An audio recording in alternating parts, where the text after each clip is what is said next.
beliau itu dalam kondisi sakit tetap menemui tamu. Kadang-kadang itu sampai kita dan suster-suster gitu ya di rumah sakit itu harus kerja keras gitu supaya tamu tuh nggak datang.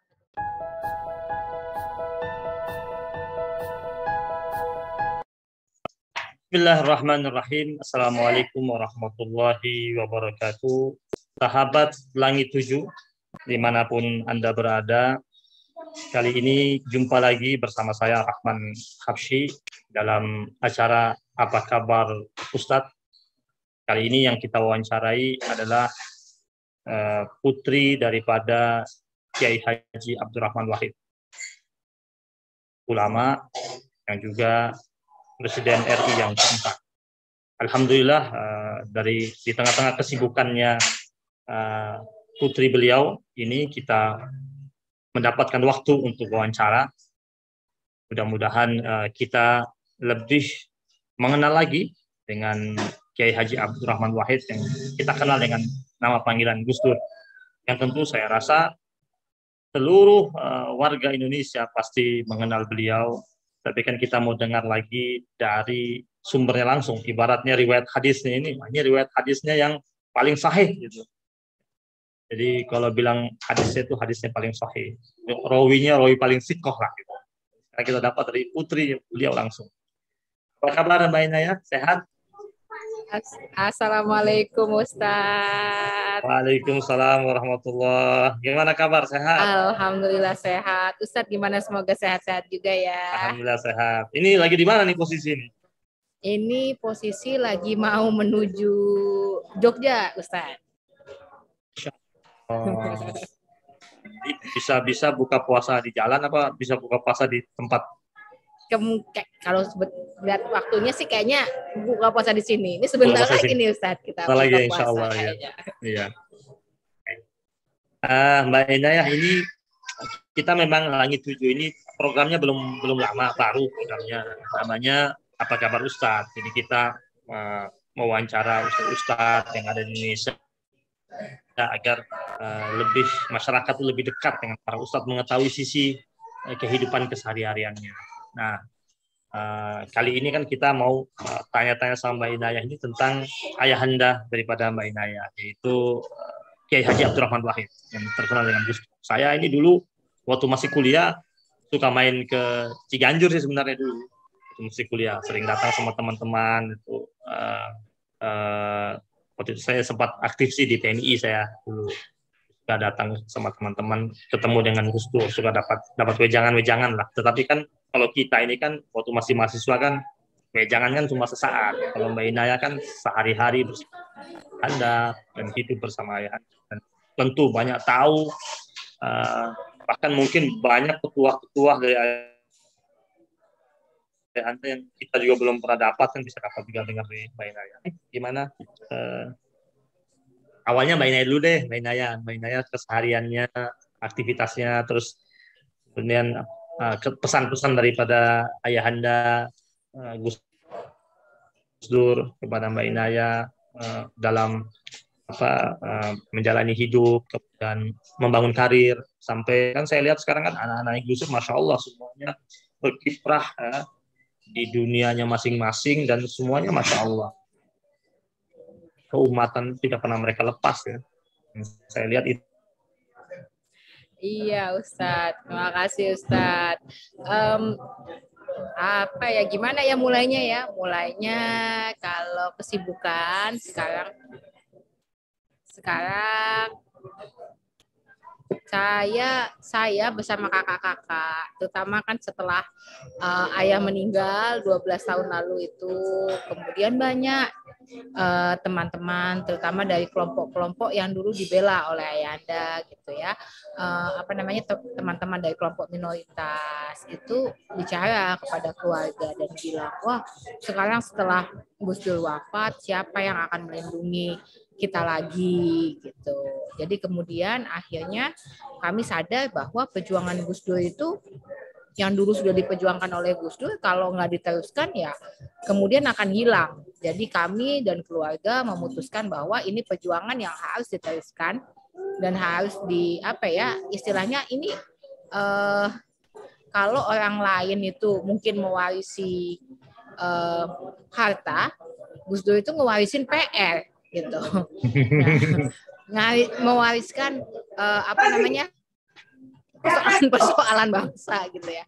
Jadi itu yang sekarang akhirnya kami upayakan untuk bagaimana apa yang sudah diperjuangkan Gus Dur tetap bisa jalan, dan apa yang belum dicapai itu malah bisa kita capai gitu.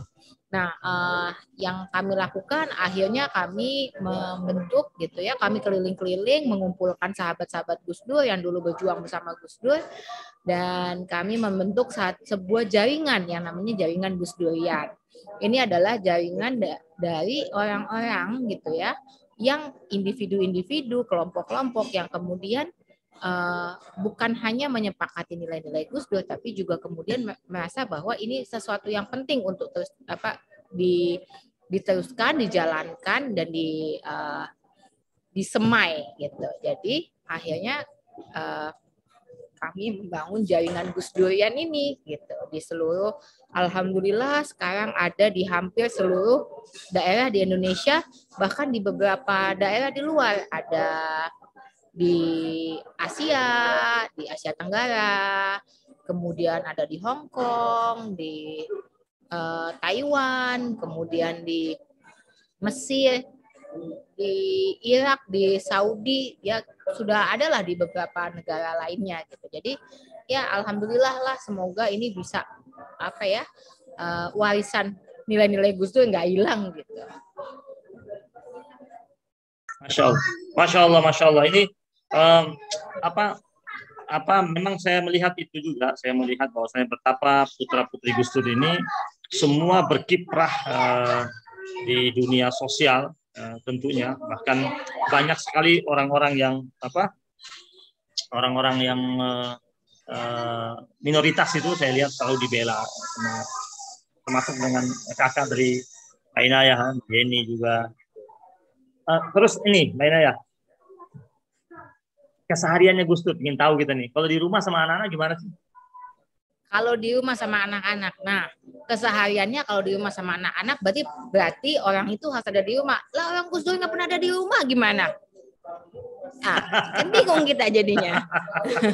Gus Dur itu lebih parah daripada Bang Thoyib. Kalau Bang Thoyib cuma 3 kali lebaran, nggak pernah pulang. Kalau Gus Dur mungkin pulang kalau lebaran aja. Karena sibuk keliling-keliling kemana-mana. Gus Dur itu orang yang terkenal selalu datang ke grassroots, datang ke masyarakat, terjun langsung, turun bersama mereka gitu ya, menemui mereka, sehingga itu membutuhkan pengorbanan gitu, pengorbanannya terutama dari keluarga gitu. Kami harus merelakan, ya Gus Dur pergi keliling-keliling kemana-mana, jarang ada di rumah gitu. Bahkan kalau dibilang hampir nggak pernah ada di rumah. Tapi ya dulu waktu kecil saya kesel kan, apalagi waktu saya masih SD gitu ya. Ayah saya itu, saya bangun udah nggak ada, udah berangkat. Saya tidur, ayah saya belum pulang gitu. Jadi ketemu itu kadang mungkin ketika saya lagi nggak sekolah, lagi libur. Terus nanti ayah saya nanya, kok kamu nggak sekolah? Kan ini hari Minggu. Oh iya. Tapi nanti minggu depannya nanya lagi, kok kamu nggak sekolah? Ini kan hari Minggu, gitu aja terus. Tapi mungkin ketemunya cuma seminggu sekali. Iya. Waktu kecil saya kesel gitu. Mana bapaknya nggak pernah pulang. Saya nggak tahu kerjanya bapaknya apa. Tapi ketika saya sudah dewasa, saya ikut bapak keliling-keliling, saya bisa lihat kerjanya bapak kayak apa. Yang tadinya kesel karena bapaknya nggak pernah pulang, malah sekarang merasa bahwa kami perlu mendukung bapak, kami perlu ikut terjun bersama bapak, minimal menemani bapak lah, kalaupun nggak bisa seperti beliau gitu. Malah mungkin sekarang ini udah mirip kayak bapak, udah mirip kayak Gus Dur, jarang pulang juga. Iya. Muter-muter ini sekarang aja udah mau buka puasa udah berangkat lagi. Bisa-bisa nih lebarannya atau di mana lebarannya. Masya Aduh, Allah. moga-moga insya Allah kalau Lebaran masih tetap di rumah ya, Tat ya. Iya. Bisa-bisa juga mungkin buka puasa di mana, sahur di mana ya, beda Betul, kota Tat. sering. Betul. Dan itu juga salah satu yang masih sampai saat ini dilakukan oleh ibu, hanya berhenti ketika pandemi. Dan ini untuk puasa Ramadan tahun ini juga tetap kami mulai lagi, meskipun di titik yang yang terbatas. Jadi ibu itu selalu keliling sahur dan buka bersama dengan kelompok-kelompok marginal gitu di berbagai kota. Bahkan bisa misalnya dalam waktu 1 bulan Ramadan itu beliau datang ke 50 kota. Jadi buka puasanya di mana, sahurnya di kota mana gitu. Jadi ya itu memang warisan ayah ibu. Jadi mau nggak mau kami jalanin lah gitu sebagai warisan. Terus kan biasa tuh Mbak Inayah dari kecil kan sering lihat itu kan banyak orang datang bertandang ke rumah Gus Dur, bertemu dari segala macam bentuk elemen masyarakat gitu. Kemudian waktu Mbak Inayah masih kecil itu sampai Mbak Inayah remaja, itu pandangan Mbak Inayah gimana? Kan orang pasti kan Mbak Inayah wah, kan seakan-akan Mbak Inayah merasa kan waktu ayahanda bersama Mbak Inayah itu sama keluarga, sama ibu pasti berkurang karena orang itu kan kadang-kadang kan tamu yang datang itu kan nggak kenal waktu. Yang kadang-kadang tuh kita lihat Gus Dur kasihan, Gus Dur harus istirahat, tapi orang tuh nggak mau tahu datang. Itu gimana tuh ceritanya? Iya, jadi dulu itu saya itu Bapak kebiasaannya saya kalau pagi sebelum subuh saya akan antar Bapak ke ruang tamu gitu ya. Karena Bapak itu kan butuh dibantu karena nggak bisa jalan sendiri dan segala macam. Nanti saya antar ke ruang tamu, nanti sampai Bapak sampai sholat subuh di situ. Nanti begitu selesai sholat subuh, pintu akan dibuka, itu orang sudah ngantri untuk ketemu Bapak. Dan yang satu yang jadi ciri khas Bapak itu, Bapak akan nemuin mereka pakai sarung sama pakai kaos singlet aja. Dan duduknya di karpet. Jadi mau yang datang itu menteri, mau yang datang itu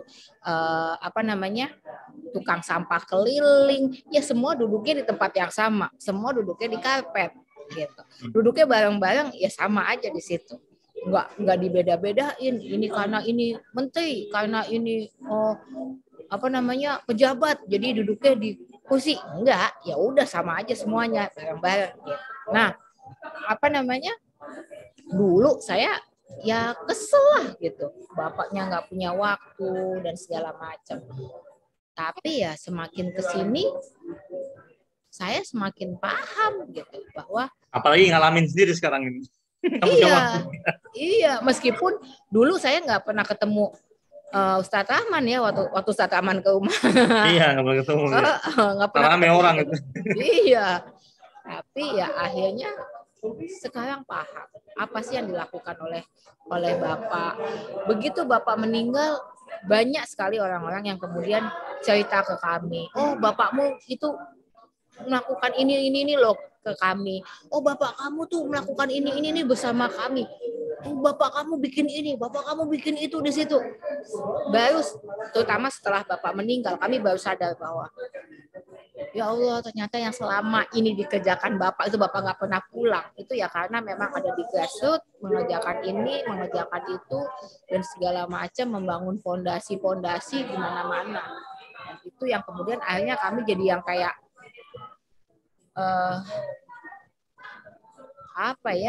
ya merasa bahwa makanya nih kayaknya emang harus terusin nih. Terusin ya. Nah, itu mengenai ini yang saya ambil juga poin dari Mbak Inayah itu kan Gus Dur itu dengan kesederhanaan yang beliau miliki, tapi tidak mengurangi kewibawaan beliau. Tampilan beliau seperti apapun, tetap wibawa beliau tetap tidak hilang. Karismatik beliau itu tetap ada sampai akhir hayat beliau. Yang menjadi pertanyaan kadang-kadang oleh orang, apa sih yang membuat ini Gus Dur itu begitu sangat dicintai? Saya kan dari Flores nih, saya asli dari Flores, saya lahir di Flores. Itu orang Muslim Flores mainnya ya, itu cinta banget sama Gus Dur. Orang-orang Muslim Flores. Mereka kalau sebut Gus Dur, wah itu cinta banget. Maka mau dulu zamannya Gus Dur masih di NU, muktamar itu suara NTT itu Gus Dur sudah pasti Gus Durian semua mereka itu. Nah, yang menjadi pertanyaan saya, ada salah satu orang dari Flores, ini kisah nyata, orang dari Flores, dia datang ke Jakarta, bekerja di perusahaan besar di Jakarta, berpenghasilan bagus, dia tinggalkan kerjaannya, dia sempat mengabdi sama Gus Dur, Pak Zainal Abidin namanya, dia sempat nyetirin Gus Dur. Itu masih keluarga saya, itu masih kerabat saya, namanya Zainal Abidin Tayyib. Itu kan dia tinggalkan kerjaan semuanya, semua kerjaannya. Padahal dia waktu itu kerja di perusahaan besar lah, pialang saham dia. Waktu ditanya sama keluarganya, sama kita tadi, kenapa? Saya cinta sama Gus Dur. Dia sempat nyetirin Gus Dur itu berapa tahun. Zainal Abidin.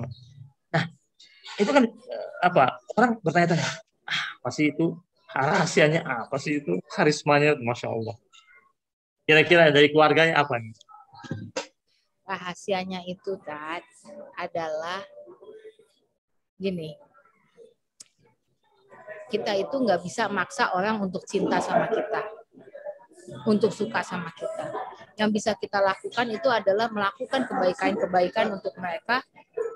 Kemudian itu otomatis akan mengikuti.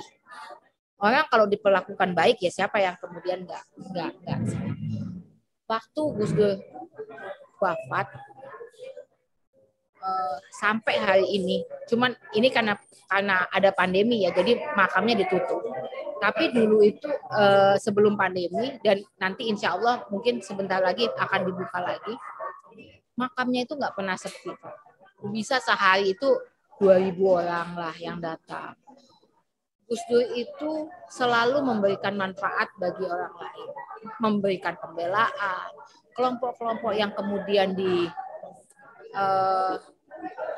beliau itu nggak nunggu sampai misalnya viral di sosial media gitu ya, di media massa tuh saya baru akan bela, nggak perlu gitu. Kalau Gus Dur merasa ini ada ketidakadilan yang diberikan kepada orang atau kepada kelompok tertentu gitu ya, beliau akan datang untuk memberikan pembelaan. Beliau bisa datang misalnya, kita lihat ya, pada kasus Kedung Ombo, beliau datang ke sana. Tiba-tiba akan dibangun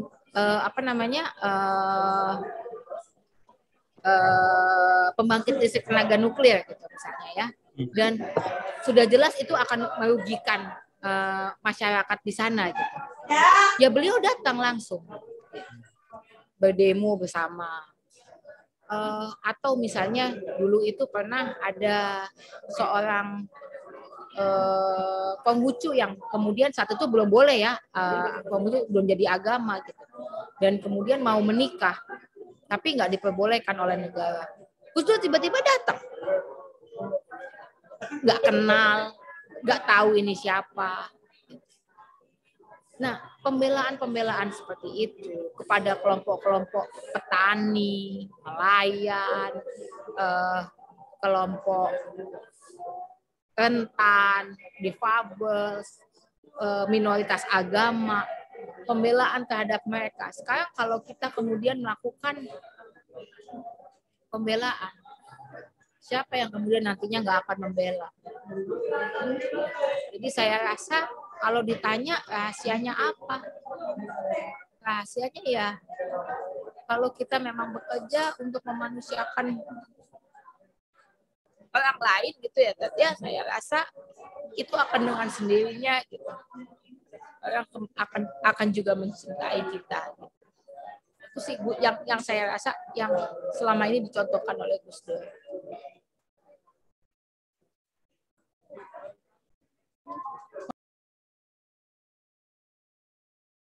Terus ini Mbak Inaya, Gus Dur itu kan suka mengeluarkan bahasa-bahasa isyarat.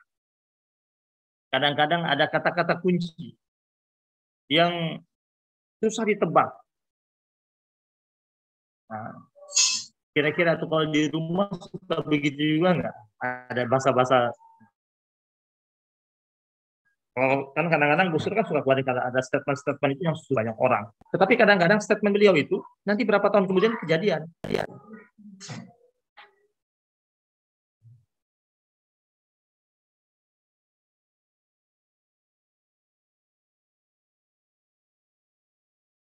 saya rasa malah sebenarnya ada satu statement yang beliau selalu keluarkan yang tampaknya simple, tampaknya lucu, tampaknya konyol, tapi sebenarnya itu yang malah yang paling fundamental, yaitu gitu aja kok repot.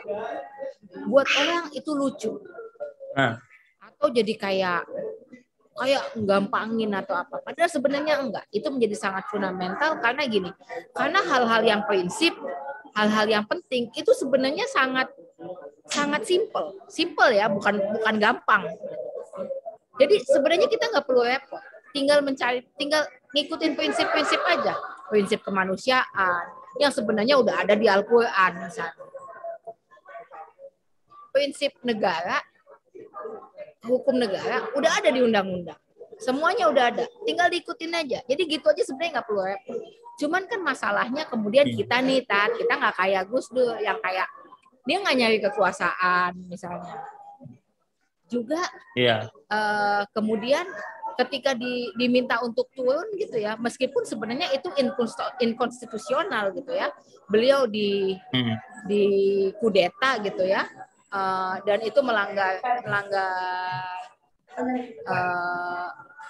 undang-undang gitu, tapi beliau nggak memaksakan. Saat itu kalau beliau mau gitu ya, bisa untuk maksa tetap ada di istana gitu misalnya. Tapi beliau nggak mau. Karena menurut beliau nggak ada kekuasaan yang patut dibela mati-matian.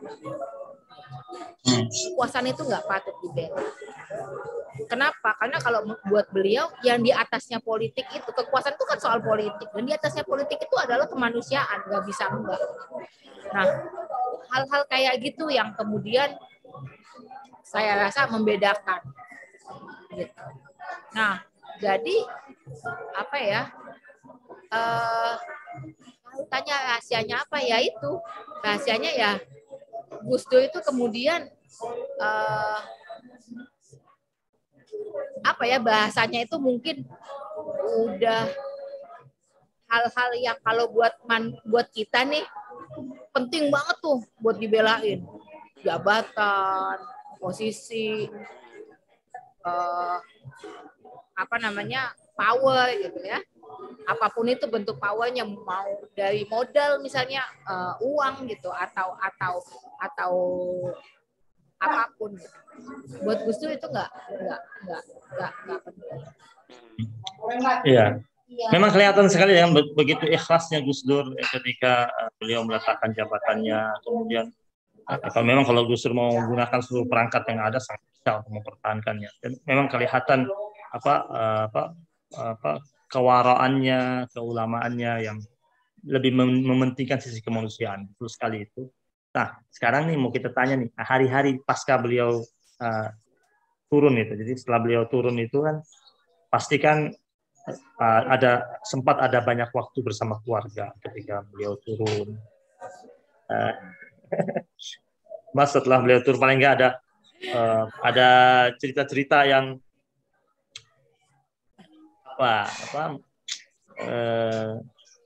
off the record. kalau boleh berbagi sih. Kalau tetap off the record jangan cerita juga. Nah, kalau soal Gus Dur,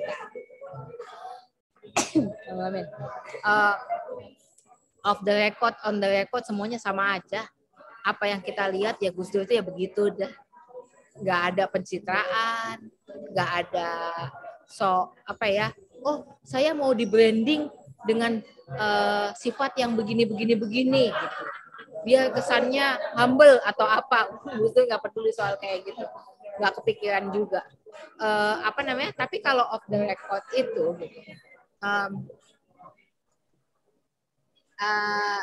Gus Dur itu sebelum jadi presiden, saat jadi presiden, dan setelah jadi presiden, nggak ada bedanya. Nggak ada bedanya sikapnya terhadap kekuasaan, nggak ada bedanya apa yang beliau lakukan. Sama-sama tetap keliling-keliling, tetap nemuin dan melakukan pembelaan, gitu ya. Setelahnya juga tetap begitu, nggak berubah sedikit pun. Sampai beliau meninggal, ya masih tetap melakukan itu, nggak berkurang sedikit. Tidak ada kepalsuan lah. Tidak ada kepalsuan. Tidak ada kepalsuan, tapi yang beliau lakukan itu nggak, udah kan saya udah nggak jadi presiden, ya udah dong saya nggak usah ngurusin masyarakat lagi. Enggak, ya tetap beban kerjanya tetap sama, orang tetap mengadu ke bapak tetap berusaha melakukan pembelaan gitu. Jadi sampai beliau meninggal ya begitu terus. Malah di zaman beliau jadi presiden itu termasuk satu-satunya presiden yang tidak mau terikat kuat dengan protokoler ya. Iya, betul. Ya bedanya cuman ketika beliau tidak jabat jadi presiden sama ketika menjabat jadi presiden. Kalau kata Gus Dur nih, kalau menjabat jadi presiden harus kemana-mana pakai safari dan pakai sepatu, udah gitu aja. Iya. Kalau nggak jadi presiden bisa pakai sendal, bisa pakai sarung, gitu, seenak-enaknya aja. Enak-enak aja ya, betul. Bedanya itu aja. Kalau soal pekerjaan tetap sama, soal pembelaan tetap sama. Nah, hari-hari terakhir ayahanda ini, yang kan Inayah ini kan putri bungsu ya. Biasanya di mana-mana sih putri bungsu itu paling dekat. Perempuan itu biasanya paling dekat sama ayahnya, paling sayang sama ayahnya, paling dekat sama ayahnya. Kalau saya lihat-lihat sih, ya Mbak Inayah ini kayaknya juga termasuk itu bagian dari itu. Aduh. Hari-hari terakhir beliau saya bersyukur banget tak. Gus Dur seminggu sebelum beliau wafat itu masuk rumah sakit dan saya masih diberikan kesempatan sama Allah untuk jaga beliau selama seminggu itu, selama beliau di rumah sakit. Dan itu berkah, kalau buat saya barokah yang luar biasa. Pun ketika beliau meninggal, sebelumnya sebelum mulai kesadarannya hilang, saya ada di sisi beliau. Tapi yang paling penting adalah sampai beliau meninggal itu nggak pernah berubah. Beliau itu dalam kondisi sakit tetap menemui tamu. Kadang-kadang itu sampai kita dan suster-suster gitu ya di rumah sakit itu harus kerja keras gitu supaya tamu tuh nggak datang gitu, supaya beliau bisa istirahat. Tapi ya begitulah Gus Dur. Dan saya ingat bahkan beliau itu masih ngasih wejangan terakhir ya ke saya. Gus Dur itu jarang kasih nasihat ke saya sepanjang hidup hanya 3 kali Gus Dur memberikan. Nah, nasihat terakhirnya itu adalah gini. Jangan berhenti baca. Nggak boleh berhenti baca. Baca terus. Saya langsung, Insya Allah. Kan kalau kita ini sebagai Muslim, sebenarnya kan itu perintah pertama tadi yang kita dapatkan. Ya. Iqra gitu kan ya tadi ya. Iya, betul. Jadi saya kayak ketika beliau memberikan itu, saya kayak ya udah itu terus yang akan saya pegang. Dan saya yakin ketika beliau bilang membaca itu, saya yakin bukan hanya membaca buku, tapi membaca apa yang terjadi di masyarakat, membaca situasi, kondisi. Dan itu yang menurut saya jauh lebih penting. Nah, Ibu sekarang sama siapa Ibu? Saya sama Ibu, Tat. Ini apa namanya, nasib jomblo gini, Tat. Jadi di rumah ya berdua sama Ibu. Gitu. Sama Ibu ya. Jadi dapat jadi bersama dengan bersama dengan dua pintu surga ya. Jadi sama ayahanda, sama sekarang sama ibunda ya. Amin ya Allah. Tapi selama pandemi ini Ibu agak dibatasi ya pergerakannya. 2 tahun saya nggak memperbolehkan Ibu untuk kemana-mana. Padahal selama ini yang tadi saya ceritakan, kalau Ramadan Ibu itu pasti keliling, ketemu sahur dan berbuka dengan kelompok-kelompok marginal gitu ya, dengan kaum mustadafin. Nah, tahun ini baru kami mulai lagi, tapi itu juga terbatas, orangnya terbatas, dan kemudian ya dengan protokoler yang ketat, dan hanya di beberapa tempat. Ya, insya Allah kalau situasi udah nggak pandemi, kita bisa ngelakuin lagi gitu ya. Insya Allah. Ini apa Abdurrahman Wahid Institute siapa yang pegang sekarang? Abdurrahman Wahid Center maksudnya kan? Abdurrahman Wahid Center ya. Abdurrahman Wahid Center itu ada di UI. Itu sekarang yang pegang adalah apa namanya Gus Ahmad Syafiq dari Pondok Pesantren Buntet. Oh, dari Buntet. Iya, beliau salah satu apa namanya pengajar di UI. Jadi beliau juga yang pegang. Sekarang di UI ya ini ya. Pusatnya, iya. Pusatnya. Iya. Kalau apa namanya Gus Dur apa namanya kalau Wahid Foundation tetap ada di apa namanya bareng dengan jaringan Gus Durian, ada di Matraman. Yang pegang tentu saja kalau apa Wahid Foundation adalah Mbak Yeni, kakak saya nomor 2. Kalau jaringan Gus Durian yang pegang adalah Mbak Alisa, kakak saya nomor 1. Jadi yang tertua Mbak Alisa ya? Mbak Alisa, iya betul. Mbak Alisa, Mbak Yeni. Mbak Anita sekarang lagi apa namanya S3 di Australia. Mbak Anita ini yang paling banyak melakukan pekerjaan-pekerjaan itu kampanye-kampanye untuk anti hoax gitu, anti hate speech.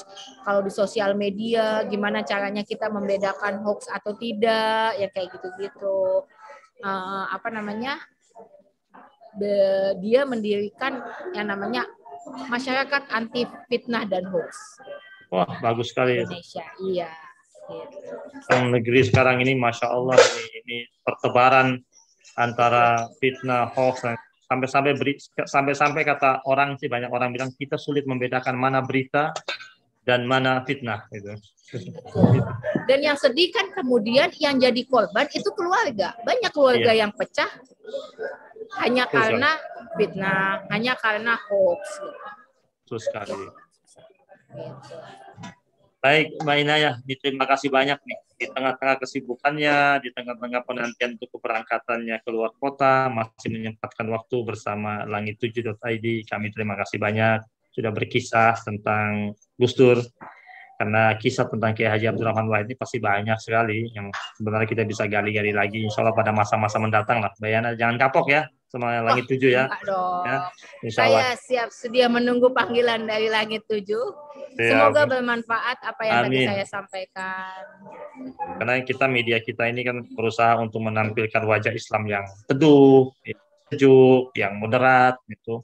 Sehingga akhirnya mampu menjangkau seluruh masyarakat. Karena itu yang kita harapkan saat ini. Makanya kita mewawancarai ustadz-ustadz, kita mewawancarai keluarga daripada kiai-kiai besar yang banyak kiprahnya di Indonesia, banyak menorehkan sejarah-sejarah mulia, termasuk ayahanda Kiai Haji Abdurrahman Wahid.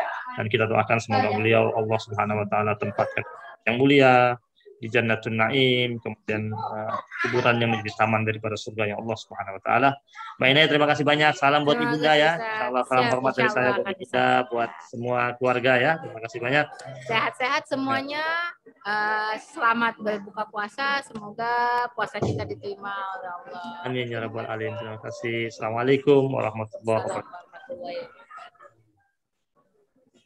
Baiklah, Mirsa, Langit7.id dimanapun Anda berada, demikian tadi wawancara kami dengan putri bungsunya Kiai Haji Abdurrahman Wahid, Gus Dur, yang mengkisahkan tentang Gus Dur yang Masya Allah memiliki banyak keistimewaan, banyak kiprah-kiprah yang mulia yang beliau torehkan di negeri kita yang kita cintai ini. Dan ibrah-ibrah ini hendaknya kita ambil manfaat dan kita jalankan kehidupan kita sehari-hari, dan kita doakan semoga jiwa dan semangatnya Gus Dur tetap hidup di masyarakat Indonesia. Bagaimana Gus Dur nantiasa menjaga jala ukhuwah, ya, menjaga tali persaudaraan antara umat manusia yang berada di Indonesia ini, itu kita hidupkan terus. Dan semoga menjadi amal jariah beliau bagi kehidupan beliau di yaumil akhir, insyaallah ta'ala. Demikian, mohon maaf atas segala kekurangan. Wabillahi taufiq wal hidayah. Wassalamualaikum warahmatullahi wabarakatuh.